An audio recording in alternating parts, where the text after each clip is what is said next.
Hi everyone and welcome back to our channel.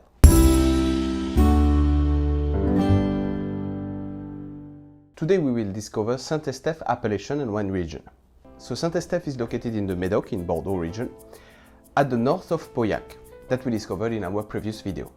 Its surface is of about 1,230 hectares and with a yearly production of 60,000 hectoliters, which represents more than 8 million bottles per year. So as regards its history, Saint-Estèphe was until the 18th century called Saint-Estèphe de Calonne, from the word calonnes, meaning small vessels that carried wood, and it was borrowed from the river. The first occupants used it to develop trade. Today the many rivers that remains often contain the vestiges of a distant past that tells the story of this beautiful wine village. But archaeological vestiges show traces dating from the Middle Bronze Age, at 3,500 years before Christ. And there is a presence of vines since the Gallo-Romans time. Viticulture in Saint-Estèphe seems to date back to at least the 13th century.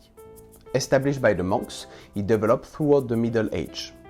At this time, wine is divine and is more heavily consumed than more uncertain water.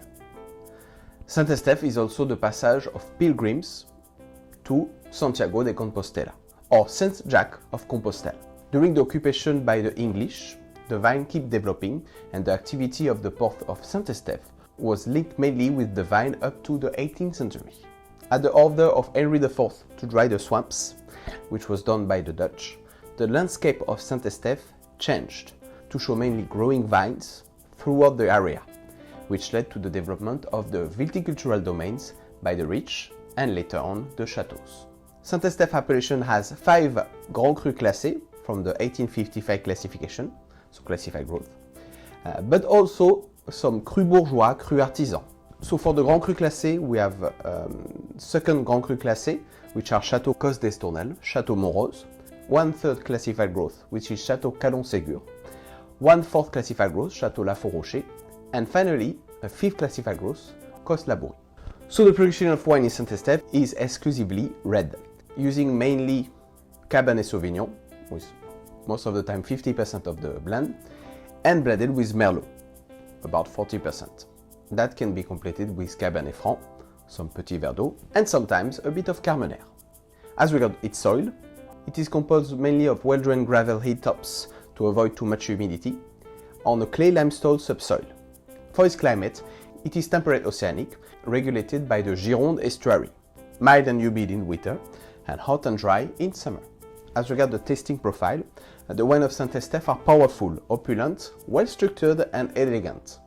The aromatic compounds extend from the red fruit to spices, including flowers such as violets, some licorice. Overall, they have very good aging potential. Saint-Estèphe wines are meant to be kept between 10 to 20 years and 30, 40, 50 plus years for some great vintages and classified growth. The wine of Saint-Estèphe can be best when served with roasted, braised or grilled meats, such as beef, veal, pork, lamb and game meat. Saint-Estèphe works really well also with hard cheeses, like the one produced nearby Osso-Irati, but also not too pungent soft cheeses, such as the Saint-Marcellin. Every year in Saint-Estèphe there is La Foire de la Chapelle. It is traduced as the Fair of the Chapel, happening in September in the port of Saint-Estèphe. It is a great fair because it has existed since the Middle Age, where before the people doing a pilgrimage to Saint Jack of Compostela would stop by. So it is characterized with animations, tasting, gastronomy, horse riding shows, trekking, and also artisanal demonstration, etc. So thank you for watching this video about Saint-Estèphe. We hope you liked it, and see you next time for another wine video. Cheers! Thank you for watching this episode and don't forget to subscribe, like and share.